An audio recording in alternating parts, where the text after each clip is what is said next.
Before we kick off today's show, I just want to spend a couple of moments framing it because today is not about extreme sport. This is about how any person at any level can leverage the power of taking on a challenge to extend performance, happiness, and purpose in sport, in business, in life. This is a story where all of us unite behind a common goal to get out of our comfort zone. And so when you listen today, I really encourage you to pause after you finish and think, what's an area in life that's really meaningful for me, that's important, that I'm working hard, but I'm sitting in relative comfort? How do I add challenge to this to be a catalyst for growth, to get more? I promise you that you are stronger than you think you are. If you want to set up a consultation with Purple Patch, we always do complimentary needs assessments. We're happy to sit down with you and help you think through this challenge. We're also equally happy to help you understand how we could help you along that journey, whether it's a part of one of our squad programs or, of course, with individual coaching. And so feel free to reach out, info@purplepatchfitness.com. But today, fasten your seatbelt. You're going to start shocked, maybe in awe, maybe in confusion. But by the end of it, what emerges is a story of purpose, growth, and high performance. I think you're going to love it. Here's to the show. I'm Matt Dixon, and welcome to the Purple Patch Podcast. The mission of Purple Patch is to empower and educate every human being to reach their athletic potential. Through the lens of athletic potential, you reach your human potential. The purpose of this podcast is to help time-starved people everywhere integrate sport into life.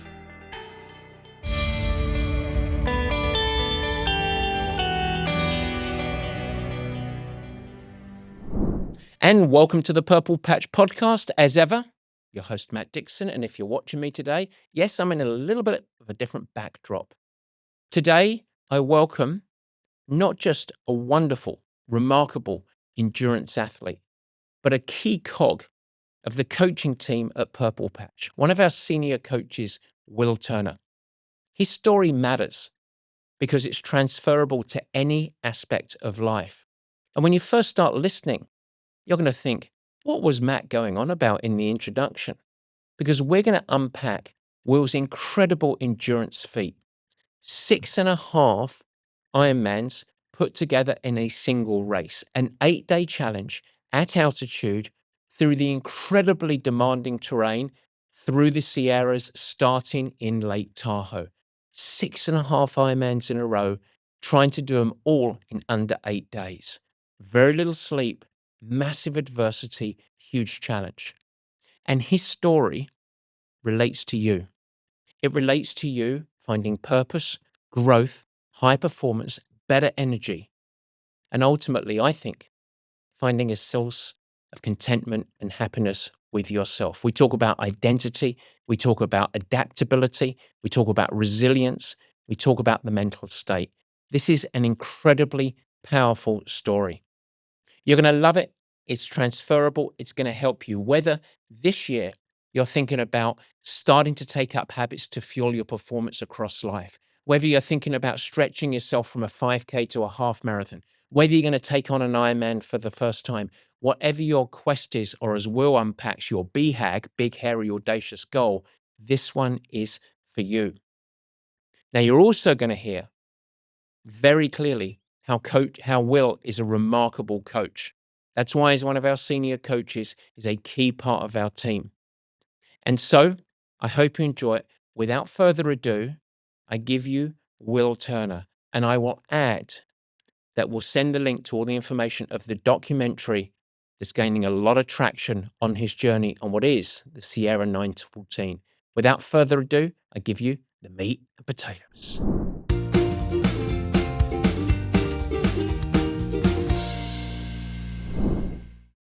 And it is the meat and potatoes. And as mentioned, this today is not just about doing hard thing for the sake of it. It's not just about suffering. It's a pretty remarkable human being. And we are pretty lucky to have him as a senior coach at Purple Patch. Not only that, but Will, myself, Kelly, co-lead the Wind Cycle program. That's our executive leadership first system for leadership teams and beyond organizations to help them perform under pressure. Today, we're going to dive into a little bit of Will's story and how he arrived here at Purple Patch. And so, without further ado, thank you very much and welcome, Will Turner. Thank you. Nice to be here. It's going to be a big day for us today. We're going to be. I hope that we're not going to leave everyone departing with, "Oh my goodness me." We'll try not to do that. That guy is absolutely bonkers. But here we are. It has been said before. It has been said before. So, as I like to do with every guest, I want to dig into a little bit of your background and history, and this is going to be particularly important today because of, as we unpack this today, what your journey has been. But why don't you tell us a little bit about your early life growing up, family, upbringing, education, all that side of stuff before sports started to enter the picture? Okay. Grew up in a great family, loving family in Virginia. Close-knit, lots of relatives, cousins and everything all around us, that sort of thing. Mm-hmm. Grew up with 3 other siblings. And my mom was a school teacher. My dad was a gentleman farmer, which meant that basically he worked a full-time job, but then came home and worked another full-time job on the farm. So we had cows and pigs and horses and all that sort of stuff, and about 130 acres, living in an old former plantation house that was kind of a renovated farmhouse type thing. So there's always lots of work to do and things to do around the farm. So definitely grew up with a work ethic. Well, I was going to say with a work ethic, yeah, very, very much so. And what about? I'm always interested in this, and but perhaps never more so than today, as we talk to you today, which we're going to reveal in a few moments. But sports growing up, were you always really athletic? And what type of sports did you do? I was not a natural athlete or really athletic as a kid. I mean, I played sports. I played Little League sports. Okay. I played Little League football, Little League basketball, but I spent as much time on the bench as I did on the field or on the court. So did some swimming on summer swim teams and that sort of thing. Mm-hmm. But was just pretty much an average athlete at best growing up. And now, as you sit here today, we could easily identify you and correct me if you don't think this title is correct, but an extreme endurance athlete. Is that fair enough? Fair enough. Yeah. So I have to ask then, at what stage of life or when did endurance sports in a meaningful way sort of enter your life? Yeah, to date myself, I started doing I've been doing sport and as an adult for the last 40 years, right? So I think when things shifted for me, I'd done some sprint distance triathlon, some Olympic distance stuff. I'd done some short 5Ks and 10Ks. Mm-hmm. But my best friend came to me. Her husband had a brain tumor, and she wanted to raise money for the brain tumor fund to support him and the good work that he was getting from a service in Richmond. And she asked me if I wanted to run a marathon with her. And at that point, I was running my golden retriever 2 or 3 miles a day just to get the energy out of him. And Yeah. I ran enough to run, but nothing distance-wise. Yeah. And it was like, yeah, I want to help you. And I said, I don't know if I can run a marathon, but let's see. So that's kind of started the longer distance. Okay. And what we're going to focus on today, which is the huge event, your largest accomplishment so far today, and also the film that we really want to dig into. But going back, when was the year of your first Ironman race? The year? Yeah. 2009. 2009. So Right. yeah, so not that long Yeah. ago. So as you come in, so 2009, and let's fast forward to the Sierra. I need to make sure I get the miles correct here. The Sierra 914. 914, yeah. 914. There Yep. you go. So then at Sierra 914, we should first really explain what it is. Okay. And so just give me the landscape of what that event is. It's an 8-day, 914-mile solo race through and around the Sierra and Eastern Sierra mountain ranges in California. which included a 15.6-mile swim in Lake Tahoe, a 728-mile bike ride down through and over and along the Sierras, and a 170.4-mile run near Mammoth Lakes, and obviously all that in elevation. With a little bit of elevation and going up, and that is, I mean, that accumulated ab equals 6.5 Ironman races. Ironmans, yes. And when I first heard it, I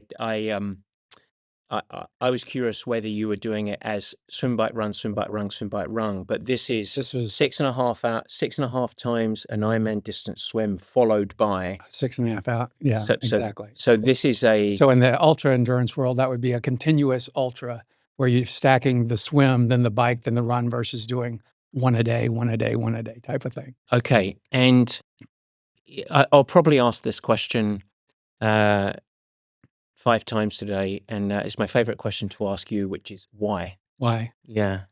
What was the catalyst to build this? The catalyst was to do something that was going to push me. You know, what I've done on the side of endurance sports and extreme endurance sports is I've stayed in, I guess, the world of endurance for, the last 20 years because it tests you. Because, when you challenge yourself, you grow and you develop and you discover who you are at the very core.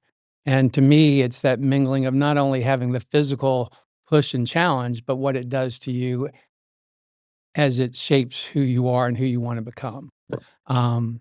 It's not so much about the bravado of I get to do something really big and hard. Yeah. It's who I become in that process, because you don't get to become that person in a place of comfort. It's a place of discomfort. It's a place of discomfort where you are going to have to stretch yourself if you're going to survive. It's a lived experience of what we teach in Absolutely sort of corporate programming. Yeah, And I would say, one of the lessons of Sierra 914 is a lesson of sustained performance under pressure. yeah, Because anybody can show up for day 1, but what about day 5 or day 6 or day 7? How are you showing up under that pressure of fatigue and uncertainty and doubt and all the obstacles that are being thrown your way along, an 8-day race is basically what it is. So it's incredible. And tell me, you also the catalyst. I mean, it coincided with a birthday year, yeah. So Yeah. 6.5, and we don't need to go too much into the story, but 6.5 Ironmans had a reason behind it. it was for turning 65 years old. 65 years of old. So and that's just important for context of Right. you're not 28 I'm and not- it I'm not a hasn't spring chicken. done it to you. I'm an old rooster. But it's great. And then the thing that has emerged out of this is the film. Yeah. And so give an abbreviated story of how that came to place, because and I want to preface this. You mentioned just now, I'm not doing this for bravado or ego. When you came in to interview for Purple Patch, you never mentioned this. Yeah. Like as a part of it, you talked about doing challenging stuff and you've done this stuff, but you didn't say, hey, by the way, this is, I'm Will Turner. You should look at me, check out my Instagram, check out this, I've done this. It was, you earn your position as a coach on Purple Patch through merit. Right. And really went through. It's not the sort of thing you walk into a bar and you lead with. Right. You're so it's just not your personality. Right. You did this thing and everyone was just, oh my goodness me. I've ridden my bike in Tahoe. I know what breathless. I've swum in Lake Tahoe many times that it feels like you're going through a straw. I can't imagine doing an Ironman in there, let alone 2, 3, 4, 5, 6.5 Ironman. Right. You had a film crew with you following you all along, Right. a production crew. How did that come about and what was that like? Yeah. That came about because I've been doing ultra endurance triathlons for ultra tris for since 2014. So, and the gentleman who's runs the ultra tri, most of the ultra tri races in the country, there's not a lot of them, but one of the guys who I've raced with a lot, a race director, he basically came to me before I was doing this race, and he said, Will, I think you're probably doing something big this year. You want to tell me about it? I said, and at the time, I was going to do a 650-mile ultra triathlon on my own in the Grand Tetons. Okay. And I had just kind of sorted through that, was still kind of sorting through it when he called me. And he said, well, would you like to make it bigger, not bigger in distance, but a bigger thing than just you going out doing your thing? I said, well, what did you have in mind? He said, well, one of my best friends is a filmmaker, and he's interested in, a documentary project. And I think it would be perfect for, him to do a documentary of this big event that you're planning. Mhm. Would you be open to talking to him about it? So we set up a call. We talked the next week. It was on a Friday night. I'll never forget it. And we had a great conversation, and we were just kind of going back and forth about, whether it made sense or not, and whether we wanted to do it. By the end of the conversation, we all thought it would be a pretty cool thing to do. Yeah. And then Craig, the race director, asked me a question. He said, Will, does Teton 650 scare you? And I paused and I said, the only thing I could say was, it concerns me, it worries me, but I couldn't tell him it scared me. And I know why he was asking, because he knew me well enough to know that when I trained for my first Ironman, which is Ironman New Zealand in 2009, I found the quote, if your dream doesn't scare you, it's not big enough. Yeah. And I had built kind of my own platform of doing hard things. And all of a sudden, I was picking this thing for 65 that didn't really scare me. And the reason he knew it didn't scare me is because 7 years before, I had done a quintuple. I had failed in a quintuple, but I made it 696 miles out of 703 before the time ran out. Oh, okay. And he knew I'd done 696 miles, so he's asking me, will 650 scare me? So we end up hanging up the phone. I tossed and turned all night because I was like, I'm not thinking big enough. What's wrong?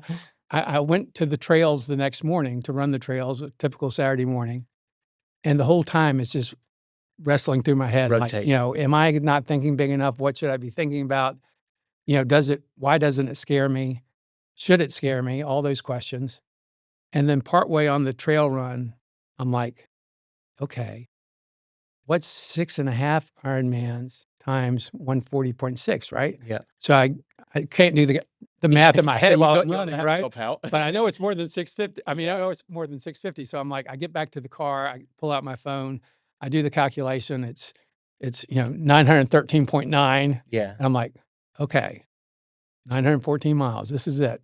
So I called him up. I said, Craig, I hope you're happy, because right now I got the crap scared out of me type thing. So we're on for Teton 914. Why do you think it's so important in something like this to have a goal which it does actually escape? Because the chances, as you literally, standing waist deep in the water, getting ready to swim, you probably had in your mind that success was no more certain than failure was. Yeah, is that fair enough? Going in, I knew it was probably 50-50. 50% chance I could make it, and 50% that I wouldn't. And the goal really is to kind of dance on that line, and not know with certainty which side you're going to end up on. Yeah. And so as you went through this, you had a film crew going through that. I mean, by the way, it's tough for them as well, because that's they said they never work so hard. Yeah, exactly. They're filming for 20 hours a day or whatever. 20 hours a day, so you're going through. The first question that everyone's going to have is, how much did you sleep in this thing? Yeah, I averaged probably 3 to 3.5 hours a night. Okay. And how do you train for something like this? There are a lot of listeners that are, listening and are familiar with either half Ironman distance, training for a marathon, training for an Ironman, and suddenly you're doing 6.5. You're doing it 8 days, Right. and the first jump to conclusion. I'm a coach, so I know I kind of know the answer a little bit here, but I'm gonna set you on this stage and platform. It's not 6 times the training, is it? Not at How all. do you possibly train for something like this?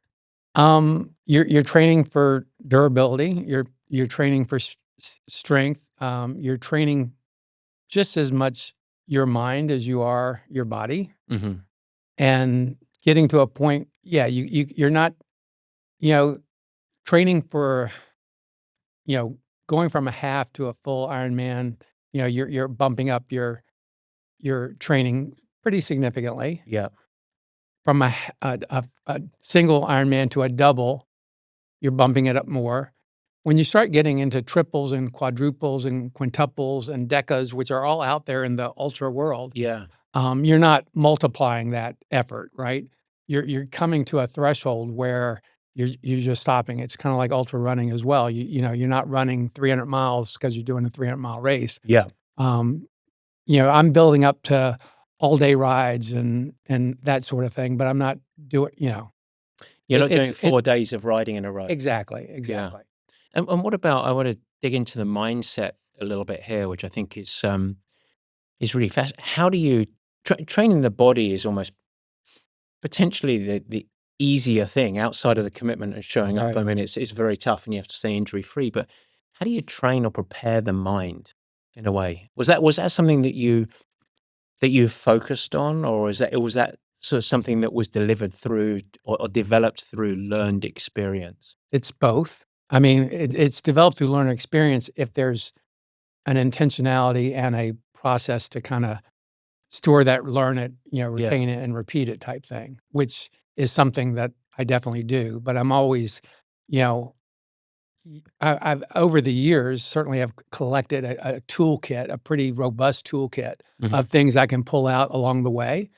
And every time I do a big, hard, difficult event, I'm getting, more knowledge, more wisdom, more tools to be able to pull from. And I think one of the interesting things about this journey was, because it was originally planned to be in the Tetons, are this beautiful, majestic range in Wyoming, but it's interesting. Unlike most ranges in the country, it's relatively flat, and then you have the peaks just jut up, right? And so I was going to do most of my racing in the Grand Teton National Park, which is lots of bike paths and that sort of thing. Yeah, not a lot of very accessible. Very accessible. Yeah, but you still have this majestic, beautiful, epic background, right? Well, about a month before the race, we found out we couldn't get the permitting to do the filming in the park. Okay. And so then we had to scramble last minute and say, where are we going to do it? And we ended up, with Tahoe and the Sierras, which meant that all the training I'd done all year long for this big event, which was basically going to be on a relatively flat, slightly rolling course, was now going to be at elevation higher than, what I was going to do in the Tetons, but also I was now going to be climbing 40,000 feet. I was going to be going over 5 mountain passes. So it was the bike ride in itself was 40,000 feet of climbing. Yeah. Yeah. And so what was interesting is when that happened, if I hadn't had the mental resiliency, it would have been the time to freak out, to maybe pull the plug, to say this isn't, possible, all those sorts of things. And I was just unquestionably calm about it. It was like, okay, this is a different challenge. This isn't what I prepared for, but the thing is, my mind was prepared for going to a place that I hadn't been before. And this was just going to make it more difficult. Yeah. And I wanted to be on that line. And so this was like, okay, Will, put your money where your mouth is. This is definitely going to test you. And so there's a calmness that comes with that. Yeah. And just an understanding that you can't control the environment, but you can control yourself and how you react to it and how present you are in it. And that's a big part of preparing for a race like this, is knowing how to still the mind, get rid of the negative judgments and information that's kind of flooding you, and take it. You're not chasing a 914 mile, you're chasing the next mile. Yeah.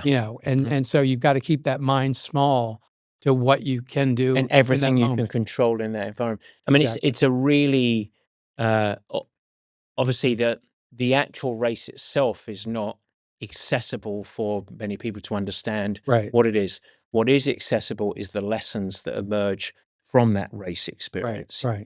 Because what you just said there applies Yeah, almost any aspect of life. Yeah. it's not about the miles, it's about the process that you're going through. I mean, to me, Sierra 914 is not so much about me doing some extreme event, even though by most, people's, discussion would be an extreme event, but it's really about, you know, doing something hard, but doing something. It's kind of a case study in sticking to the fundamentals.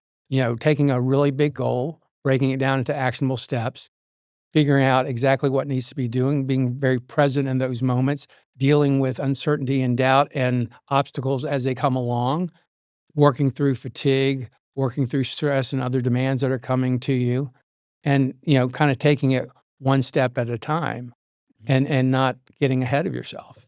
And I presume with that there's an immense amount of planning that goes into it. At the same time, when you're actually living it over the course of 8 days, everybody knows the saying, it's a great plan to get punched in the face for the first time, Mike Right. Tyson, blah, blah, blah. But I'm sure over the course of this journey, you got proverbially punched in the face quite a few times like that. So I'd love you to sort of dissect a little bit the planning and then the intersection of the reality. And in many ways, that's what you're talking about here, like this extreme adaptability and staying calm under pressure and responding rather than reacting in many ways Right. to navigate through. So as you reflect on that 8 days of racing, what was some of the examples? I'd love to unpack some of the adversity you went through. With any long event, there are, I call them peaks and valleys, right? Yeah. There's always those times where you're just feeling great and you're charging ahead and life is awesome. And we all love those moments, right? Yeah. But in any long event, whether it's an Ironman distance or whether it's something ultra extreme, there's going to be peaks and valleys. And I learned a long time ago that when you get to those valleys, you don't freak out, you don't over dramatize, you don't over emotionalize those moments. I treat it as not as a friend, but as an acquaintance coming to visit. It's like, oh, you're here. Yeah. I knew you were going to show up. I just didn't know when. And in an event like this, you don't know whether that valley is going to be 5 minutes or 5 hours or a day or, you just have no idea how long you're going to be there. But what I have learned is that in those moments of discomfort and struggle, if you keep moving and in that process also keep problem solving, because sometimes it's a nutrition issue, sometimes it's another issue that you can problem solve your way out of. But if you keep moving, you'll get out of that valley at some point and there'll be another high. And so a race this long, you're on the perpetual kind of roller coaster along the way. And part of your job is just to stay steady through that. And is it the peaks and valleys amplified a little bit? That they can be varying length, but like I'd love you to describe, if you can remember it, even your darkest moment. And was there a moment in here where it was? There were a few moments, yeah, and mostly towards the end. Towards the end, yeah. So, where you're physically just, disintegrating. Yeah, so to speak. Literally disintegrating. Yeah. And of course, fatigue. Lombarditis. It Yeah, makes you got the chaos of us all, cumulative fatigue of not sleeping well for 8, Yeah. 9 nights in a row. You've got, because you're outside all day long and into the night. Mhm. By the end of it, I was getting these big blisters on my lips, and my hands and feet were starting to swell. So you have the physical toll that it's actually taking. So the very last day, I still had a lot of miles to cover on the run, and I was moving along, but pace had really slowed down, and mostly doing a lot of walking. Mm-hmm. And I looked, I'm in a valley in the run, basically between the Sierra Mountains and the White Mountain Range. And I can see in the valley coming towards us these dark storm clouds, and they're coming closer and closer. And all of a sudden, it just kind of rips through the valley, and it brings all this torrential rain when it comes. And I'm out in the middle of it, and I'm getting just poured on. And luckily, it passed almost as quickly as it came. It just kind of came. Swept through. Yeah. Yeah, but by the time it left me, I was soaking wet, and the temperature in those mountain areas, I mean, they can drop like that. Yeah. And it dropped about 30 degrees. And all of a sudden, not only was I wet and fatigued and kind of my body was at its, breaking point, but now I just started shivering just uncontrollably because I was just, and I had to go to a van of my crew member to change into something warm. And I couldn't even control my hands. I couldn't change because I had no dexterity. Yeah. And I'm just sitting there shaking and knowing how much more I have to go. And just in that state, just going, not knowing, This might be it. what can happen, right? Yeah. And so I get a change of clothes on and I'm bundled up and I start walking out and Craig is, there as part of the crew. And as we're walking away from the van that I just got out of to change, there's a double rainbow right in front of us, which was miraculous. I mean, it was just amazing, Yeah. And it was just like, it was something I needed to see in that moment. Nature's medicine, huh? Yeah, it was like, oh wow, Yeah. that's amazing, and it just it definitely lifted my spirits to what was possible, and just to keep moving. But And as we sort of come towards the end of the race a little bit, this wasn't just a completion thing. This was a completion against the clock. right, Yeah. right. So that's just explain that a little bit. Yeah, so with ultra endurance triathlons, just like a regular shorter distance Yeah. triathlon, there's time limits for each segment of the race, and there's not a 6.5 Ironman out there, Yeah. but there are quintuples and decas. So we basically, Craig, who was in charge of prorated it, basically. prorated it, Yeah. and we came up with 192 hours, which is 8 days. Yeah. So I had that clock ticking the whole time. And was it close? I mean, that's like, Was it close? 2 hours and 14 minutes to spare, and I finished. So yeah, out of 192 hours, I was going to say I finished in 189:46. when you're going through those moments of real challenging adversity, 2 hours. But people that have done an Ironman know that how quickly an 11 can turn to a 13, a 13 Oh, can yeah. turn to a 16. Like that is not very That's much down time. to the wire. Yeah, it is. I mean, in fact, I was at the point where I had no sense of relief or finishing in time until the last 2 miles. That's the first time I could really breathe that, okay, I can crawl to the end if I have to. Yeah. I've had in some other races, including the quintuple that I got 696 miles out of 703, I had like a severe runner's lean where the back collapses and basically you're hunched over and you're just struggling to move forward without falling over. I've had that happen in 2 ultra endurance races over the years, and I've learned kind of through those episodes that when things go bad, they can go bad really quickly. Yeah. And if you're not careful, if you're not responsive to those first signs, you can go from I'm walking okay or running okay to I can't move. Yeah. And that's what I had to protect myself against. And I just knew that the margin was too small for me to take any chances because I didn't know, till the very end if my body had what it needed to make it way through to the end. So I'm fascinated. I'm going to come right back up to the top. What did this journey teach you about being human? Teach you about yourself? Well, the thing that a journey like this teaches you, I mean, it strips you to your very core. I mean, it strips. There's no hiding. There's no hiding. There's no bravado. There's no ego. It's you kind of there. There's no narrative you can tell yourself. You are just kind of naked, kind of looking in a mirror and saying, this is who you are. And to me, when you have that mirror in front of you and this is who you are, it's like, it's easy to be aspirational when you're seeing somebody else's journey or seeing something on a movie screen or that sort of stuff. Like if I was in that position, I would do this. I would do this. But when you're in that position, you don't really know until you're in that position how you're going to react to it, right? Yeah. And to me, that's always the moment that ideally you want to say, I got here, I didn't know how I was going to do it, but I kept, moving one step in front of the other, right? And I've been in times when I could do that, and I've been in times when I couldn't do that. And so I just, How about your coaching and a little bit, how has this impacted, like the story of 914? How's it impacted your coaching, both of athletes as well as leaders, Yeah, as you're part yeah. of the Wind Cycle program?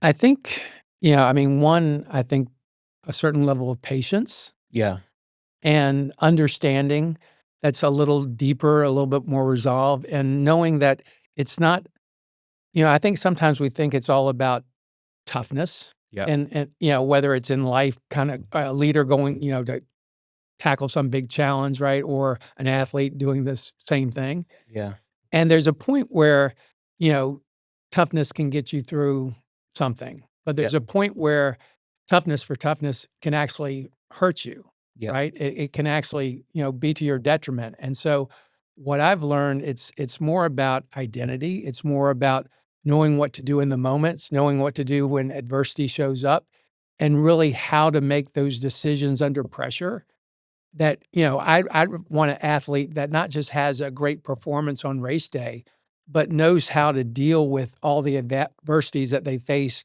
in training and race day in life. It's in, all the things that they're facing. And those skill sets, work whether you're in sport or whether you're in business or whatever it is. yeah, And it gets a lot less about bravado and more about being present, more about being quiet, being resilient, and figuring out, okay, what do I need to do in this moment?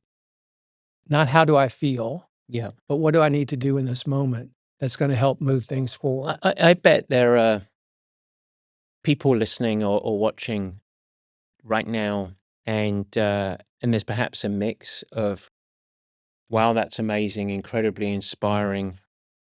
What possesses the man? But that's there, and that's leaning in there.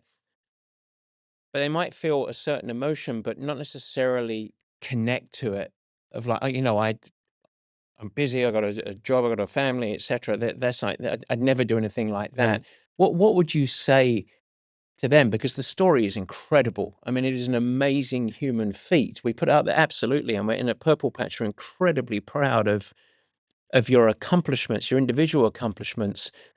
But if someone's watching and they are inspired but can't connect it back to them, what would be your message to them?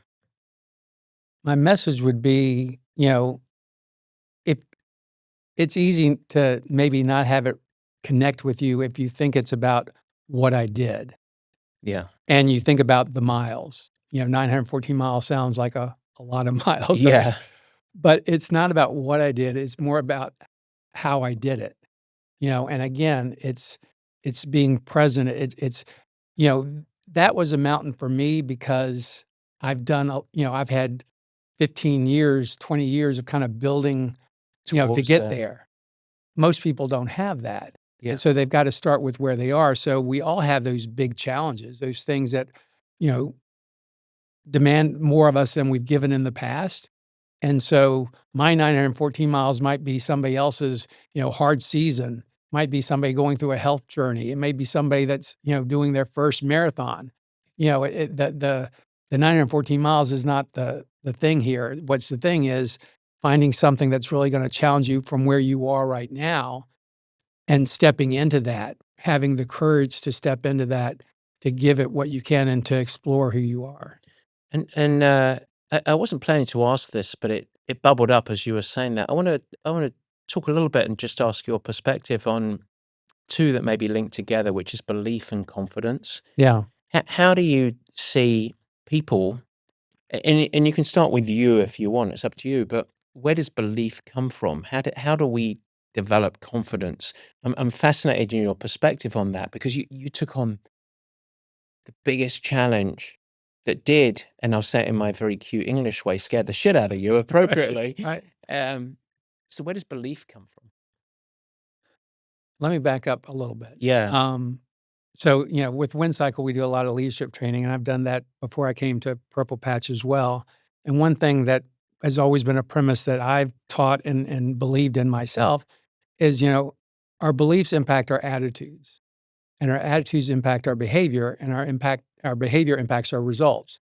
So if people want better results, it's not like I can just say, I want better results. I have to change the behavior To change the behavior, I have to change the attitude, because if I don't think I can do it, and so it all kind of, there's that ripple effect. Yeah. So belief is that fundamental foundational thing that allows you to do what you do. And if, we all have our limiting beliefs, and we have beliefs that kind of bring us to our best selves, right? Yeah. So beliefs are really about collecting evidence.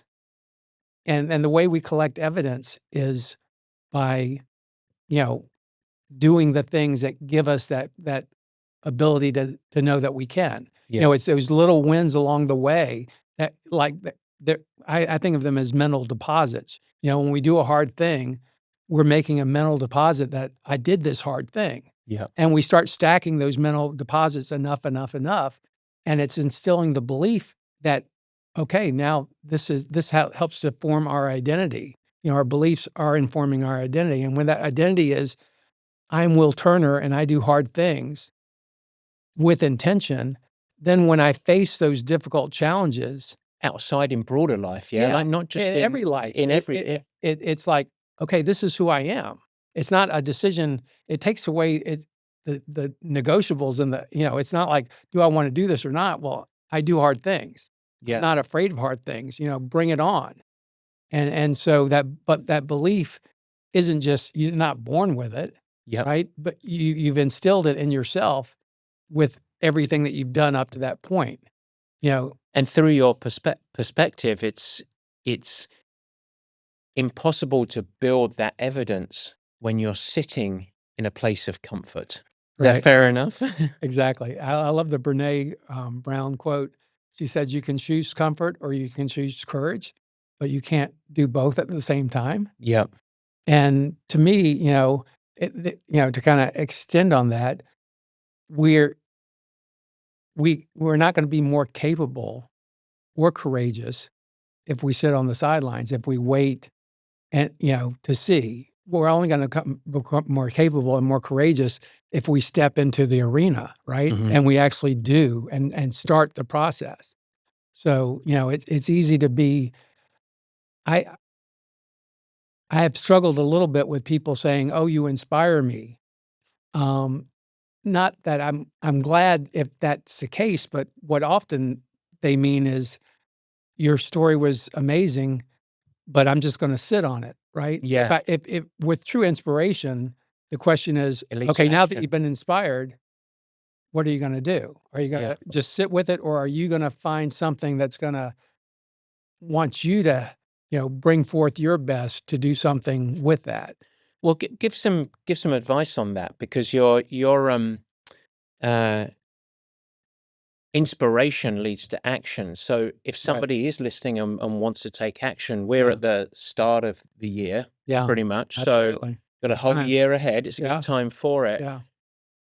I guess there's a two-part question, which is what advice would you give someone if they're going to set up their own challenge? Because your advice is not, you should go and do the 1280 or something. It's on the 914. It's like, okay, so what would your advice be? And then what would you also say to someone that just says, "Oh, it's too late"? That's for the kids, as it were. Because we all have our lot in life, and life gets busy, and we start to, I'm over 50, and I start looking at the time left rather than the time behind, and saying I want to maximize this. So two parts: what global advice on how to get going, how to define things, what's appropriate for people on the full spectrum, someone that's already doing Ironman to people that's sedentary, right? And then what about someone's going to say, it's too late for me? Yeah.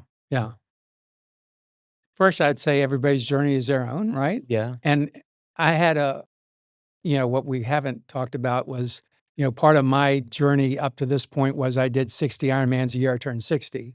Mm-hmm. And then I did another 45 after that, which, at that point in time, nobody had done that. Yeah. And I had a woman that I went to high school with told me that when I was doing all these Ironmans, that she ended up walking 2 miles, which was the farthest she'd gone in years, because she was inspired by, what she saw me doing every week, right? Yeah. Which I thought was amazing, Yeah. I mean, and so her 2 miles was like my Ironman, and there's no judgment there at all. Yeah. But to kind of take it to where you asked, I would say, if you want to set a big goal, I call them BHAGs, right? Big, Yeah. hairy, audacious goals. Figure out what your BHAG is. What's something that it scares you, but also excites you, Mm-hmm. and what does that look like? And it can be a athlete, sport version of that, or it could be a life, it can be anything, Yeah. right? Figure out what that is. And I always ask myself two questions when I come up with that. One, I want to kind of put it in a Smarty format, kind of a big Yeah. goal, make sure it's specific, measurable, achievable, realistically high, has a target date. And I add the why to SMART goals to make it Smarty, because it's got to be yours. You've got to do it because it's important to you and Mm-hmm. nobody else, right? Yeah. And then I ask myself two questions, on a scale from 1 to 10, how committed am I to reaching that goal? Mm-hmm. If I'm not a 10, either I need to change the goal or I need to shift my mindset so that I can accept that goal and give it 100%. Because if I go into a big, hairy, audacious goal with I'm 90% Yeah. on board, I've already, given away my margin before I started. And the Exactly. chances of succeeding have just gone down. And that's not, to be clear, it's not 100% at the sacrifice of everything in life. It's like Right. within your context of your life, I am doing this, I'm committed, and I'm going full steam. Exactly. And so pick what you're, that's the great thing. If the goal is ours, we get to pick it. So if we're picking it, Mm-hmm. we should be 100% behind it, right? Yeah, 100%. The other Yeah. part is how disciplined am I willing to be to make this happen? And that's when you have to look at the broader context of your life, your other demands you have on you, the whole stuff that we do with the Sunday special, as far as how does this fit into the bigger calendar, Yeah. and how am I going to, and the people that it will impact, my family, friends, whoever is part of this, right? And that's all part of the decision Yeah. process of if it's the right goal Yeah. as well. Yeah. Yeah. And do you have the support you need and along the way, right? So, figuring that out first. And then obviously it's figuring out what are once that's kind of solidified, what are the action steps that I need to take?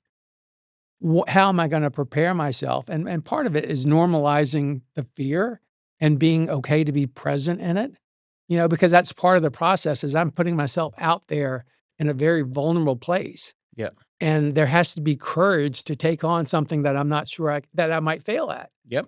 And I have to be okay with that. And the great thing about failure is it gives you all the lessons. Exactly. The quintuple that I failed at 7 years before I did the 914, if I had crossed that finish line, I wouldn't have gained the lessons and insights that got me to the 914. So I see it as my greatest accomplishment to have failed the quintuple. It was the most powerful thing. You probably wouldn't have been as successful at the 914 if it wasn't for that. Right.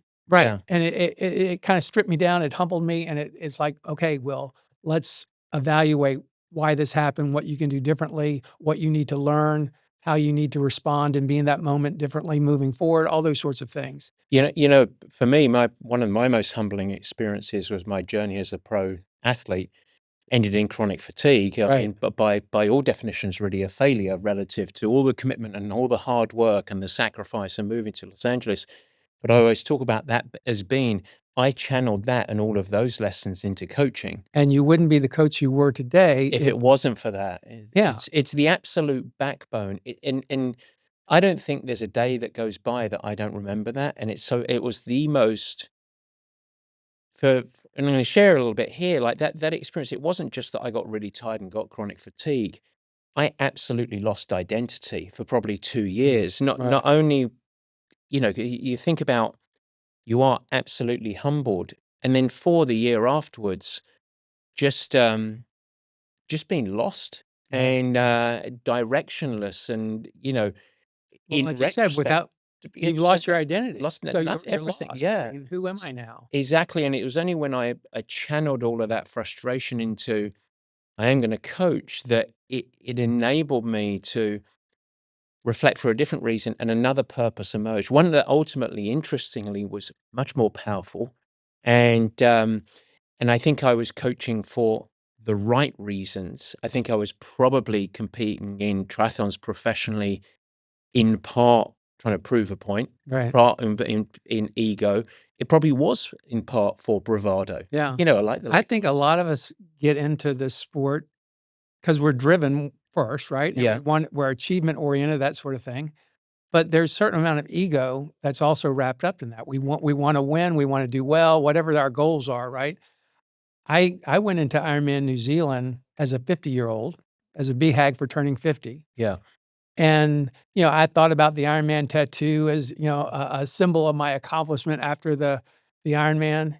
And as soon as the race was over, and I actually had the great experience of being able to spend some extra time in New Zealand and kind of have time to really think and reflect after the race.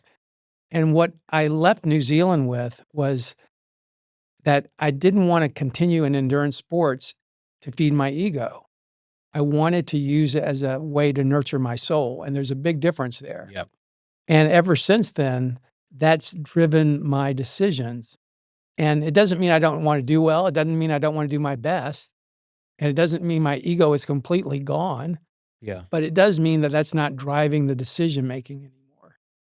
And I think that's a big difference. And when you can use that energy to have an impact, like you've had an impact with how you've coached both the pro triathletes and then taken that on to Purple Patch and made a company that does that globally, that purpose is what I know that must just fill you. Yeah, exactly. Yeah. And so how can we use our endurance journeys to fill us and also fill those people around us? And that, to me, that helps, from a longevity standpoint, wanting to stay in the game because, there's a reward there. There's an impact there. I mean, certainly as I'm at the age now where I'm interested in, what does my life mean?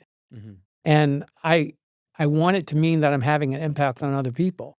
And if I can use my journey to help gather the wisdom and the insights and things that can help other people have their own moments and own journey, then that's the reward. It's not about me doing it. It's about how can I impact other people that want to do something in their own lives. As far as your other question, which is, what about people who say it's too late, right? Yeah.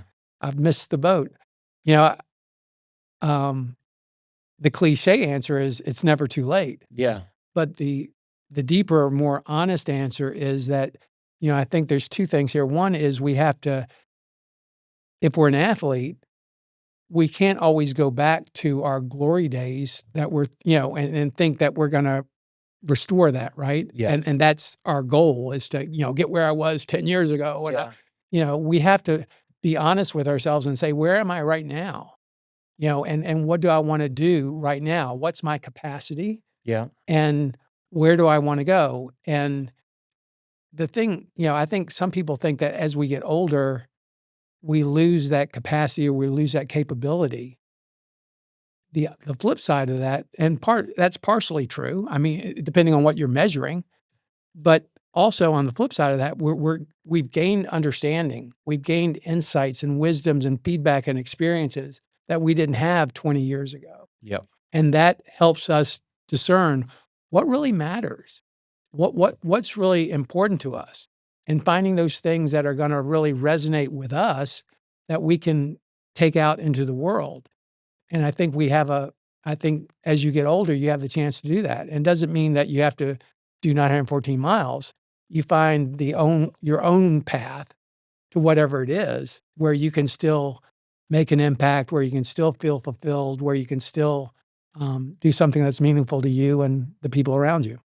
I mean, it's absolute gold. I will add one other thought and maybe a little bit of suggested reading as well, which is for listeners that are maybe of an age and haven't done really any athletics before, because we're going to listen to this. There's a great book, and I'd encourage you to go back and look up the podcast actually with Wendy Bounds, who was a Wall Street Journal journalist, and her whole life has changed, completely changed. She's now one of the leaders at the Wall Street Journal Institute, very different role, helping leaders find performance in life. But she wrote a book, Not Too Late, which is really worth having a quick read on. She was completely unathletic, had no background at all, last kid in the school to be picked in games. Right. And now has become one of the forces in Spartan racing as an amateur, and is really amazing. But that story is really compelling. I thought about BHAGs earlier, and when I asked you the question around this 914 just being really hard for people to wrap their head around, where I live at the base of Mount Tam, which is our highest mountain peak around here. It's about 3 miles to the top, and I sometimes walk around our lovely town of San Anselmo and think, what percentage of the town could hike up to the top of that? And the answer would be hopefully outside of people with disabilities or too old, too fragile is you'd love it to be everyone. But that in itself would be for many, many people an incredible BHAG, Yeah, of which if they can accomplish it is no less of an accomplishment than your 914. absolutely. That's the key thing. I, It's like it's from wherever your start line right. is, it feels unattainable, but you commit to it and you do it, you get all of the rewards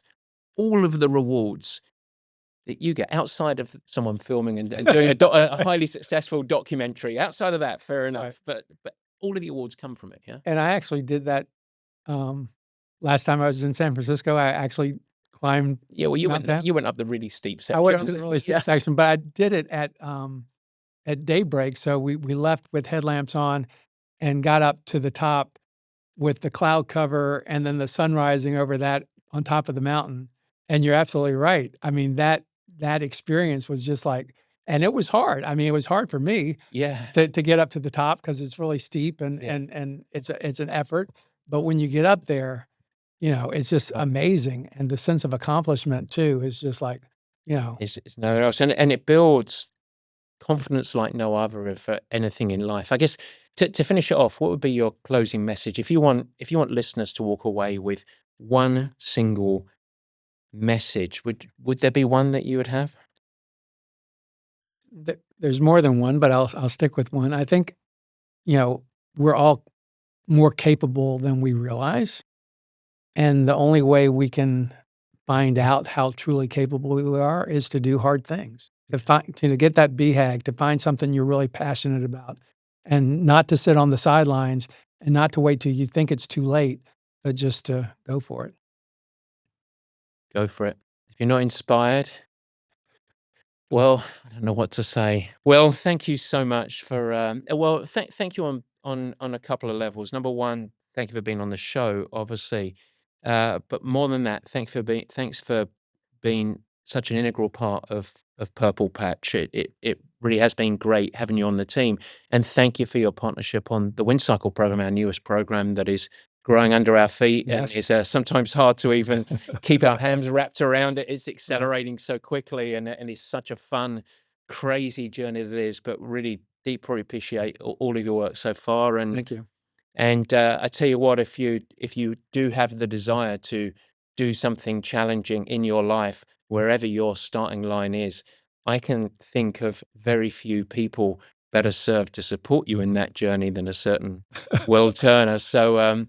So feel free to reach out. We'll always be happy to pair you, and Will can go on that journey. He is not going to try and persuade you to do a double Ironman. I promise you that. Well, maybe. Maybe just a little bit, something more.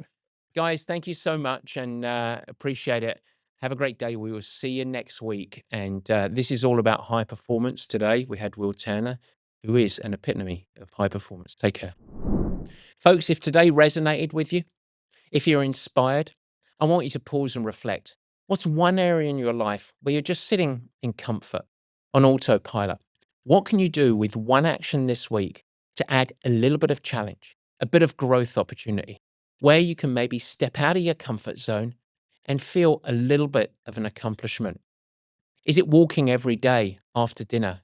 Is it adding a little extra session to your weekly regime? What is it? And beyond that, what's something that you could do that excites you, that adds challenge to your life, that is the very venue where you can grow as a human being? If you would like help thinking through this, setting a vision or a roadmap to a goal, or of course, support along the journey, feel free to reach out for a pressure-free, and I mean that, pressure-free needs assessment. We'll help you even if you're not going to become a part of Purple Patch. We want to set you up for success. And if it comes together that you would like our help, terrific. We can do it with one-to-one coaching. We can do it through one of our squad programs. I will add, because it's all about Will Turner today, that Will, for this year, 2026, does have 2 spots on his roster. So he has, and it's very treasured. These don't happen for very often. But if you would like to coach with Will directly, as I promised, he's not going to make you do a Dakar Ironman or anything like that. But he is going to help you set up the plan and be there as a partner on your journey for you to achieve something remarkable for yourself. It will amplify your life and it will build you into something that you never realized you could achieve. Thanks so much. Take care. Guys, thanks so much for joining and thank you for listening. I hope that you enjoyed the new format. You can never miss an episode by simply subscribing. Head to the Purple Patch channel of YouTube and you will find it there and you could subscribe. Of course, I'd like to ask you, if you will subscribe, also share it with your friends, and it's really helpful if you leave a nice positive review in the comments. Now, any questions that you have, let me know. Feel free to add a comment and I will try my best to respond and support you on your performance journey. And in fact, as we commence this video podcast experience, if you have any feedback at all, as mentioned earlier in the show, we would love your help in helping us to improve. Simply email us at info@purplepatchfitness.com or leave it in the comments of the show at the Purple Patch page and we will get you dialed in. We'd love constructive feedback. We are in a growth mindset, as we like to call it. And so feel free to share with your friends. But as I said, let's build this together. Let's make it something special. It's really fun. We're really trying hard to make it a special experience. And we want to welcome you into the Purple Patch community. With that, I hope you have a great week. Stay healthy, have fun, keep smiling, doing whatever you do. Take care.